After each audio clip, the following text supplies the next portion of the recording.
Bonjour, aujourd'hui on va parler de glioblastome. Donc le glioblastome, c'est la tumeur maligne la plus fréquente du système nerveux central chez l'adulte et elle se voit souvent à partir de l'âge de 55 ans. Elle peut se voir à un âge plus jeune, mais souvent elle se voit après l'âge de 55 ans. Maintenant, pourquoi c'est appelé glioblastome? Parce que auparavant, donc les pathologistes, quand ils ont utilisé le microscope, ils ont vu qu'il y a une tumeur du système nerveux central qui est faite par des cellules très atypiques, qui est caractérisée par des atypies cytonucléaires, des mitoses atypiques. Ils ont pensé que peut-être ces cellules, ce sont des cellules blastémateuses, veut dire ce sont des cellules immatures. Et parce que c'est une tumeur qui se voit dans le système nerveux central, ils ont pensé que son origine, c'est glial. C'est pour cela qu'il y a le terme glio. Mais maintenant, on sait que cette tumeur qui est appelée glioblastome, c'est une tumeur gliale, donc c'est un gliome. Quand on dit gliome, veut dire que c'est une tumeur qui se développe à partir des cellules gliales, principalement à partir des astrocytes. Parce que dans les cellules gliales, on a plusieurs types de cellules. On a les cellules astrocytaires, on a les cellules épandymères, on a les cellules de la microglie et on a les cellules les oligodendrocytes. Notre tumeur, cette tumeur qui est appelée glioblastome, se développe à partir des astrocytes. Ces astrocytes, pourquoi sont appelés astrocytes? Astrocyte vient de astre, veut dire que les cellules ressemblent à des étoiles parce qu'elles présentent des prolongements cytoplasmiques. C'est pour cela que c'est appelé astrocyte. Donc le glioblastome, principalement, il se développe à partir des astrocytes. C'est pour cela qu'il est appelé un gliome astrocytaire diffus. Diffus parce qu'il est caractérisé par l'invasion et ce qu'on appelle brain-to-brain invasion. Veut dire il y a une invasion qui est caractérisée par ces cellules tumorales au sein du cerveau. Donc, ce gliome astrocytaire donc diffus, par définition, c'est une tumeur qui est IDH wild type. Veut dire quoi une tumeur IDH wild type? Wild type veut dire ce n'est pas muté. Veut dire ce système de l'IDH qui est l'isocétrate déshydrogénase, donc c'est un système de métabolisme des cellules, il n'est pas altéré. Et pour que on parle d'un glioblastome, il fallait avoir un IDH wild type non muté. Parce qu'il y a autres gliomes, ce sont les astrocytomes IDH mutés. On va voir un système de métabolisme isocétrate déshydrogénase, il est altéré. Et parce qu'il est altéré, cela va altérer la rapidité et de l'évolution de la tumeur. Et donc c'est pour cela que les autres astrocytomes IDH mutés, ils ont un pronostic ou une évolution qui est moins rapide que le glioblastome, à l'exception quand on avance dans le grade. Très bien. Donc, c'est une tumeur gliale qui est IDH wild type non mutée. Et par définition, c'est une tumeur grade 4. C'est une tumeur maligne, c'est une tumeur très agressive et c'est une tumeur qui a un très mauvais pronostic. Donc, pour qu'on va parler donc de ce glioblastome, en plus d'avoir un IDH qui est wild type, il fallait chercher un de ces critères. Ces critères, on a des critères qui sont morphologiques et on a des critères qui sont en rapport avec la biologie moléculaire. Les critères morphologiques, c'est la présence d'une prolifération microvasculaire ou une nécrose pseudo-palissadée. Veut dire quoi? Une prolifération microvasculaire parce que ces cellules, quand ils deviennent tumorales, ils vont se proliférer rapidement et donc on va voir de l'hypoxie. Cette hypoxie, elle va favoriser la production de facteurs induits par l'hypoxie. Le facteur induit par l'hypoxie va favoriser la production de quoi? De VEGF.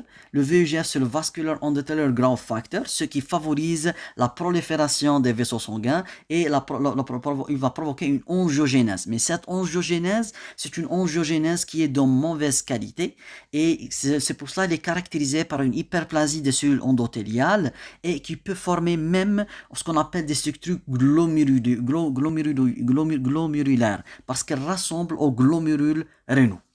Donc, on va voir une angiogénèse qui est excessive. Donc, en présence de cette prolifération microvasculaire, en plus de ce caractère IDH wild type, on peut parler d'un glioblastome grade 4.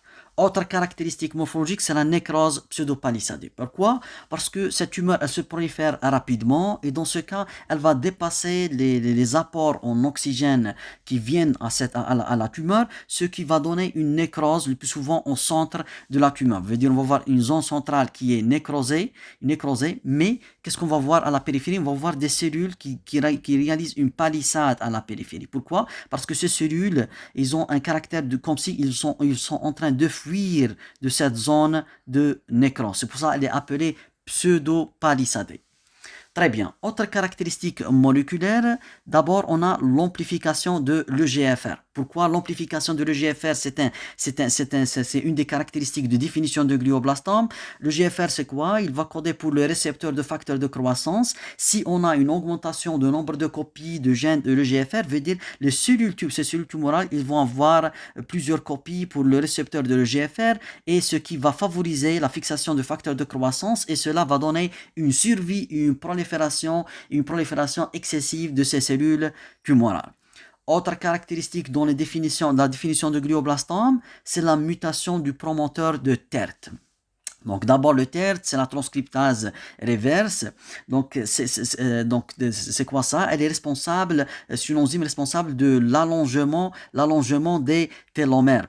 Veut dire donc normalement les cellules du corps, ils ont les télomères sont des parties nucléotidiques répétitives au niveau des extrémités des chromosomes, donc au niveau de ces zones-là. Donc à chaque fois que les cellules se divisent, on va voir une diminution, un raccourcissement de télomères jusqu'à la consommation de ces télomères et donc les cellules ils vont subir une mort cellulaire programmée. Donc si on a une réactivation des TERT, dans ce cas on va voir un allongement de ces télomères et donc les cellules tumorales ils vont pas subir une mort cellulaire programmée. Pour qu'on va voir cette activation de cette TERT, il faut avoir une mutation de son promoteur. Quand le promoteur il est muté, cela va favoriser l'activation et l'allongement de télomères au sein de ces cellules tumorales. Autre caractéristique de définition moléculaire, c'est la polysomie de chromosome 7 ou la monosomie de chromosome 10. Pourquoi? Donc la polysomie de chromosome 7, pourquoi juste le chromosome 7? Parce que le chromosome 7, c'est lui qui contient le gène EGFR. Si on a une polysomie, donc augmentation de nombre de chromosomes 7, veut dire un gain de chromosome 7, veut dire on va voir une amplification de l'EGFR qui était une des définitions des caractéristiques moléculaires de glioblastome. Pourquoi une monosomie de chromosome 10 veut dire une perte de chromosome 10 parce qu'au sein de ce chromosome 10, qu'est-ce qu'on a? On a un gène suppresseur de tumeur qui est le P10. Quand on va perdre ce P10, on va favoriser le développement de ce glioblastome. Très bien. Par suite, on a dit que ce glioblastome, il se voit chez l'adulte à partir de l'âge de 55 ans, mais il peut se voir à un âge qui est jeune. Donc, la localisation au sein du système nerveux central, elle est variable. Et le plus souvent, il est supratentorial, veut dire au-dessus de la tente de cervelet. Il se voit dans la substance blanche, donc sous-corticale. Donc, parce qu'on sait qu'il va se développer principalement à partir des astrocytes.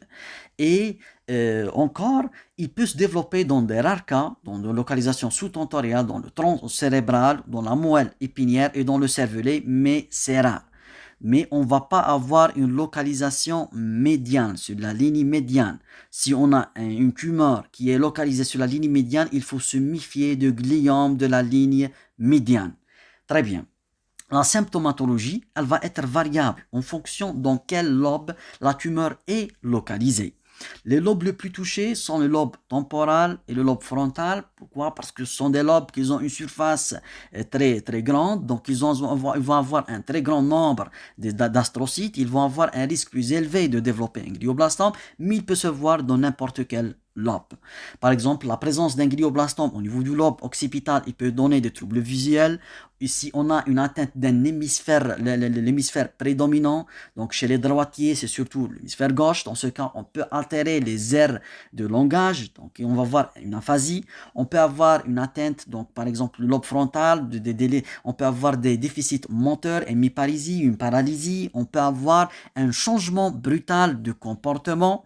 Chez un sujet qui dépasse un âge de 55 ans, on peut avoir des crises convulsives et de l'épilepsie, des crises épileptiques. Pourquoi? Pourquoi? Parce que ces cellules tumorales, donc ces cellules tumorales-là, ces cellules-là, qu'est-ce qu'ils vont faire? Ils vont libérer un excès de glutamate. Et ce glutamate, il va provoquer quoi? Une hyperexcitabilité des neurones. Donc les neurones, ils deviennent très sensibles, ce qui va favoriser des crises convulsives. Très bien. Par suite, donc, en faisant l'imagerie avec, bien sûr, l'injection de produits de contraste, qu'est-ce qu'on va chercher? On va chercher principalement l'aspect ce qu'on appelle gliome en papillon, on appelait butterfly glioma. Donc, avec injection de produits de contraste. Pourquoi on va voir cet aspect appelé butterfly glioma? Avant d'expliquer cela, il faut d'abord savoir qu'est-ce qu'on va voir donc à l'IRM d'abord. Donc on va voir une zone centrale tumorale qui est entourée par une zone qui va prendre le produit de contraste, ce qui va réaliser un aspect en nano. Pourquoi cela? Parce que on va voir une zone centrale qui est de nécrose. Cette zone de nécrose, elle ne va pas prendre le produit de contraste qui était le gadolinium, après donc ce qu'on appelle l'IRM associé avec une injection de produit de contraste. Mais les cellules viables sont à la périphérie. Ces cellules viables qui sont à la périphérie avec une barrière hémato-encéphalique qui est altérée, cela va favoriser le passage de produits de contraste. Pourquoi la barrière hémato-encéphalique elle est altérée? Parce que d'abord, la barrière hémato-encéphalique elle est faite par quoi? Elle est faite par des vaisseaux sanguins. Ces vaisseaux sanguins sont bordés par des cellules endothéliales. Ces cellules endothéliales, entre eux, il y a des tight junctions. Et par suite, on va voir ici quoi? On va voir une membrane basale contenue. Et après la membrane basale, qu'est-ce qu'on va voir? On va voir les prolongements. Les prolongements de qui? Les prolongements des cellules astrocytaires. Donc les cellules astrocytaires, ils vont envoyer leur prolongement et sans oublier la présence encore des péricytes. Donc cette barrière hémato-encéphalique, comment elle est altérée lors de glioblastome? Parce que d'abord, ces astrocytes ils sont devenus tumorales, donc ils vont avoir des prolongements qui vont se relâcher au niveau de la barrière hémato-encéphalique d'abord. Et deuxièmement, ils vont libérer le VEGF. Le VEGF, il va augmenter la perméabilité au sein de ces cellules endothéliales. Ils vont libérer encore les métalloprotéinases. Les métalloprotéinases, ils vont dégrader cette membrane basale qui est présente ici. Ce qui va favoriser, premièrement, cette sortie de gadolinium et on va voir la prise de produits de contraste. Premièrement, et deuxièmement, qu'est-ce qu'on va voir? On va voir la sortie des protéines. Et qui dit sortie de protéines, on va voir, ils vont être suivis par le liquide, ce qui explique l'œdème qui se voit en péritumoral. Très bien. Par suite, pourquoi on va voir ce butterfly glioma? Parce qu'à chaque fois que le glioblastome il se localise dans une partie du cerveau, il aime de suivre la substance blanche. Parce qu'il sait que dans la substance blanche, on a les axones. Et ces cellules tumorales, ils vont se grimper sur les axones. Et la substance blanche, elle est présente principalement donc, au niveau du corps calleux. Parce que le corps calleux, il contient des fibres nerveuses qui vont faire l'union entre les deux hémisphères. Et donc, quand cette tumeur, elle va suivre ce corps calleux, qui est fait comme ça c'est le corps calleux, qui contient des fibres nerveuses qui vont relier entre les deux hémisphères. Par exemple, on a notre tumeur qui est ici. La tumeur, elle va se grimper sur ce corps calleux comme ça, et elle va réaliser quoi? Elle va réaliser un aspect en papillon. Pour cela, il est appelé butterfly glioma. Très bien. Par suite, donc par définition, donc ce glioblastome, il est caractérisé par une cellularité qui est élevée et une hétérogénéité intratumorale. Veut dire la morphologie de la tumeur, elle est hétérogène au sein de la même tumeur. Après avoir fait l'imagerie et suspecté ce glioblastome, le diagnostic sera confirmé donc par la biopsie stéréotaxie. Veut dire quoi une biopsie stéréotaxie? C'est une biopsie stéréo, veut dire quoi? Stéréo vient de mot grec et signifie on va définir on va définir la zone de la tumeur sur le plan X, Y et Z pour faire une biopsie bien orientée sur la tumeur et pour confirmer le diagnostic de glioblastome. Et dans ce cas, vient le rôle de pathologiste. Et le pathologiste ici, il va rechercher ce caractère infiltrant de la tumeur. Et ce caractère déjà infiltrant de la tumeur, c'est lui qui donne la gravité de la tumeur. Parce que c'est une tumeur qui paraît donc nodulaire à l'imagerie, mais les limites de la tumeur dépassent les limites qui sont vues à l'imagerie. Parce que cette tumeur, elle se développe comme les racines d'un arbre dans le sol. Donc, elle s'infiltre profondément, les cellules tumorales s'infiltrent profondément dans le système nerveux central, ce qui explique les récidives, ce qui explique la résection complète qui est très difficile à réaliser. Très bien.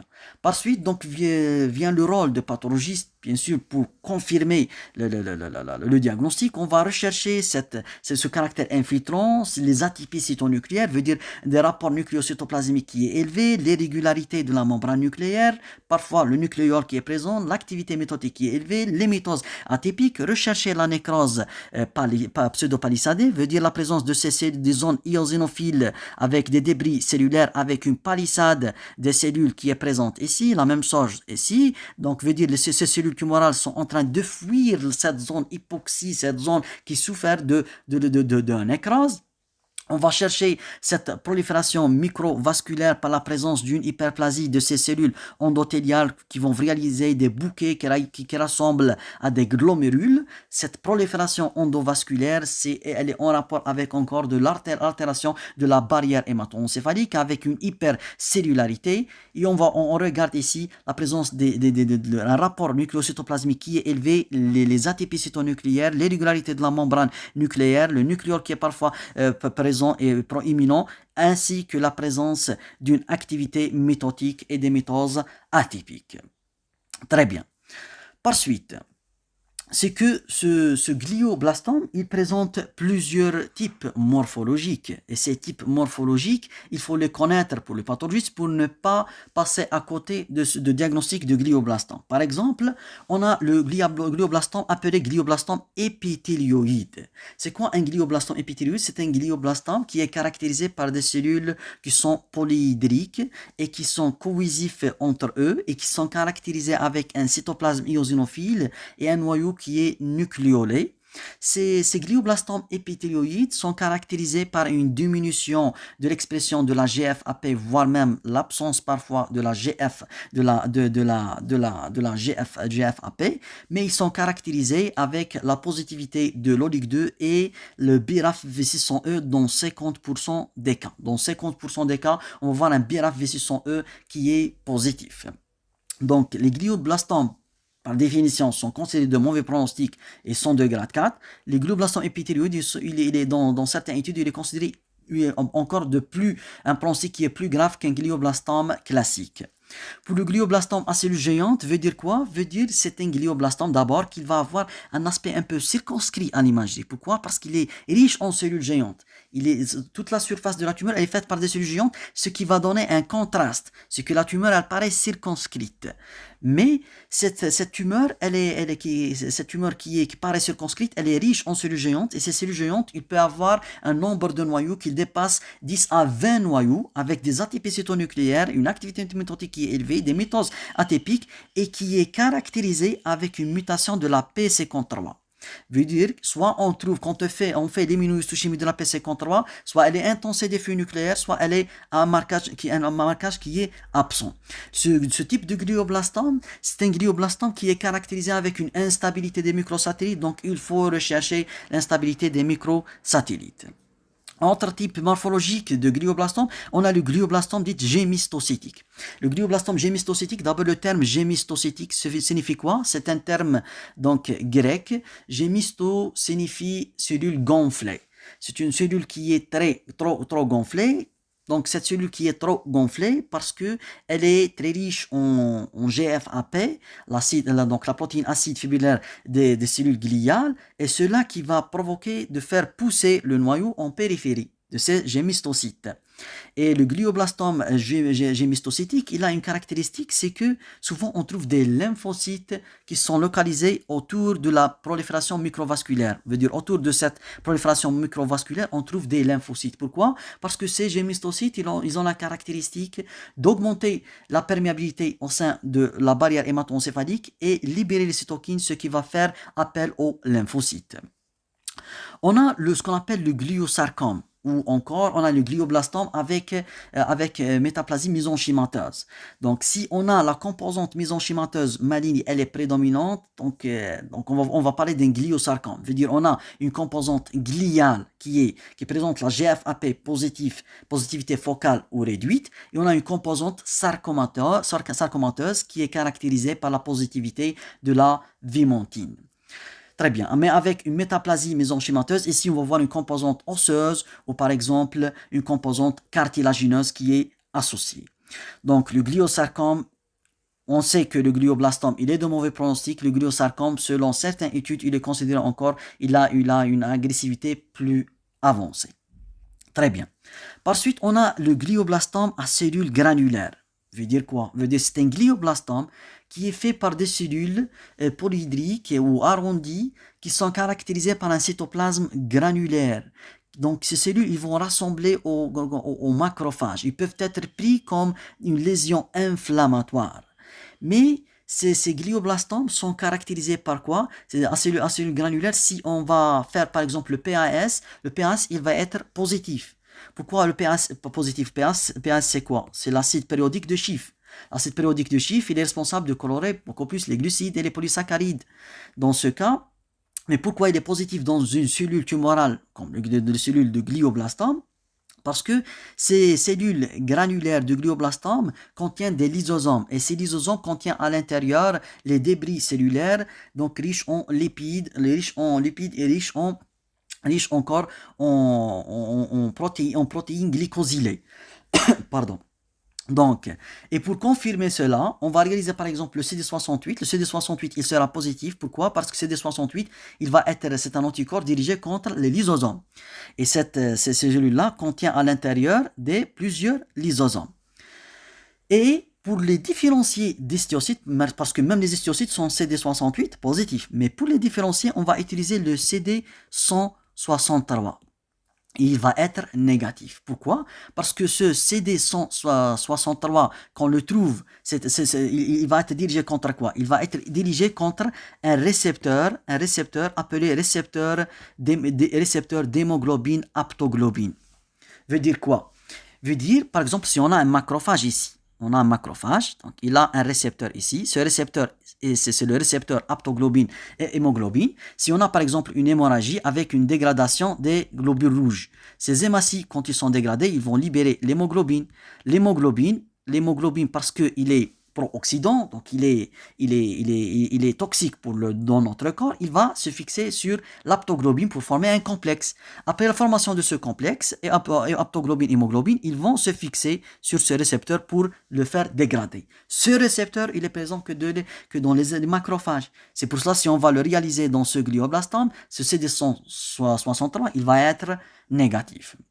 On a le glioblastome à petites cellules. C'est un glioblastome qui est fait par des cellules de petite taille avec un cytoplasme réduit et un noyau hyperchromatique qui peut avoir une vascularisation de type chicken wire, qui peut rassembler un oligodendrogliome grade 3. Et ici, pour le différencier, on va réaliser un panel immunohistochimique spécifique pour le glioblastome et la biologie moléculaire pour confirmer est-ce que c'est un glioblastome à petite cellule. On a un autre glioblastome, une variante morphologique, c'est le glioblastome avec composante neuronale primitive. Veut dire, on a une composante gliale d'un glioblastome avec une composante détachée qui est faite de quoi? Qui est faite par des cellules monomorphes, à cytoplasme réduit, noyau arrondi, basophiles, rapport nucléocytoplasmique élevé, activité mitotique qui est élevée, des corps apoptotiques qui rassemblent aux cellules blastémateuses, comme dans le méduloblastome. Et cette composante qui est primitive neuronale, elle est caractérisée par quoi? Elle a une forte affinité pour donner un passage vers le liquide céphalorachidien et donner des métastases. Et elle est caractérisée quand on fait l'étude immunohistochimique, c'est qu'on va voir une synaptophysie qui est positive, une perte ou une positivité focale de la GFAP. AP. Très bien. Par suite, pour notre étude immunohistochimique qui va confirmer notre glioblastome, on va réaliser la GFAP. C'est la protéine acide fibrillaire des cellules gliales. C'est comme si les cytokératines qui vont garder pour garder la forme de ces cellules gliales. Donc, il va être positif. Et la positivité, elle sera très intense dans le cas de morphologie gémistocytique. Très bien. On va voir bien sûr l'OLIG2 qui va être positif. On va voir un KI67 qui est élevé, qui se dépasse souvent les 15%. On va voir un ATRX qui est conservé. C'est quoi le ATRX? D'abord, pourquoi il est appelé ATRX? Donc, ATRX, c'est pour le T, c'est pour thalassémie. A, c'est alpha-thalassémie. R, c'est pour retard. X, c'est pour lié au chromosome X. Veut dire c'est l'alpha-thalassémie et retard mental lié au chromosome X. Parce que ce gène-là, au début, quand il a été découvert, quand il est muté, il donne ces deux pathologies. Et ce gène-là, il est présent dans le chromosome X. Et ce gène-là, il est responsable de contrôler la chromatine. Il sera conservé dans le cas de glioblastome. Veut dire, on va voir un marquage nucléaire qui est conservé de l'ATRX. Très bien. Et on va voir une GFAP qui est positif. L'OLIG2, bien sûr, positif. Quand on fait les DH1R132H. Pourquoi? C'est pour rechercher la mutation de l'IDH. Et parce que cette mutation, elle est absente, et ce type de gliome, il est wild type, il sera négatif. Le KI67, on a dit qu'il est élevé. Le P53, il sera muté surtout dans les formes qui sont à cellules géantes, glioblastome à cellules géantes. On va voir un marquage nucléaire intense et diffus ou absence de marquage. Par exemple, encore le BRAF V600E, il sera recherché dans le glioblastome épithélioïde. Il y a une autre variante morphologique qui est décrite encore dans l'OMS, c'est les glioblastomes avec métaplasie épithéliale. Avec métaplasie épithéliale veut dire quoi? Veut dire on va voir une composante squameuse ou une composante qui est glandulaire. La composante squameuse sera CK5-6 positif et la composante glandulaire, elle a un aspect rubané qui peut poser un diagnostic différentiel avec un adénocarcinome et le diagnostic sera redressé par la positivité de l'OLIG2. Et surtout, cette composante glandulaire, quand elle est prédominante, il est appelé donc, le glioblastome adénoïde. Très bien. On revient donc aux autres éléments donc de biologie moléculaire qui vont orienter la thérapeutique. Parce qu'on sait que le traitement dans le cas de glioblastome, c'est une chirurgie qui nécessite une résection complète et qui est très difficile de réaliser à cause de cette brain-to-brain invasion. Très bien. Par suite, on va faire une radiothérapie et une chimiothérapie. Et parmi les éléments à rechercher, c'est la recherche par biologie moléculaire de la méthylation de promoteurs de MGMT. Pourquoi? C'est quoi le MGMT? Le MGMT, donc, c'est une protéine qui est responsable de réparation des cassures au sein de l'ADN. Donc, si on a une méthylation, veut dire on a ajouté des groupements méthyl au niveau de promoteur, du gène promoteur du MGMT, dans ce cas, quand on ajoute le CH3 et le groupement méthyl, donc le MGMT, il devient inactif. Quand il devient inactif, veut dire qu'il ne peut pas réparer les cassures au sein de l'ADN. Veut dire, si on va utiliser des agents alkylants comme la thémozolamide, donc les thémozolamides, qu'est-ce qu'ils vont faire? Ils vont faire des cassures au sein de l'ADN. Et quand le MGMT il est altéré, on ne peut pas les réparer. Dans ce cas, les cellules tumorales, ils vont subir une mort cellulaire. Je veux dire, la présence d'une mutilation de promoteur de MGMT, c'est un élément un peu qui va encore faciliter la thérapeutique en utilisant les agents alkylants, mais le pronostic, il reste encore de mauvais pronostics parce que d'abord, on a une survie qui est entre 15 et 18 mois. Parce que c'est une tumeur qui a un très mauvais pronostic. Parmi encore les éléments qui peuvent être utilisés, ce sont les anti-VEGF qui permettent un peu de minimiser l'œdème péritumoral parce que faut pas oublier que cette tumeur elle va augmenter de volume, elle peut comprimer encore même la circulation de LCR et provoquer une hyperpression intracrânienne. Et elle peut provoquer encore un œdème péritumoral qui peut être minimisé par les anti-VEGF pour bloquer cette hyperperméabilité au sein de la barrière hémato-encéphalique. Donc c'est ça le glioblastome d'une façon générale et on vous remercie.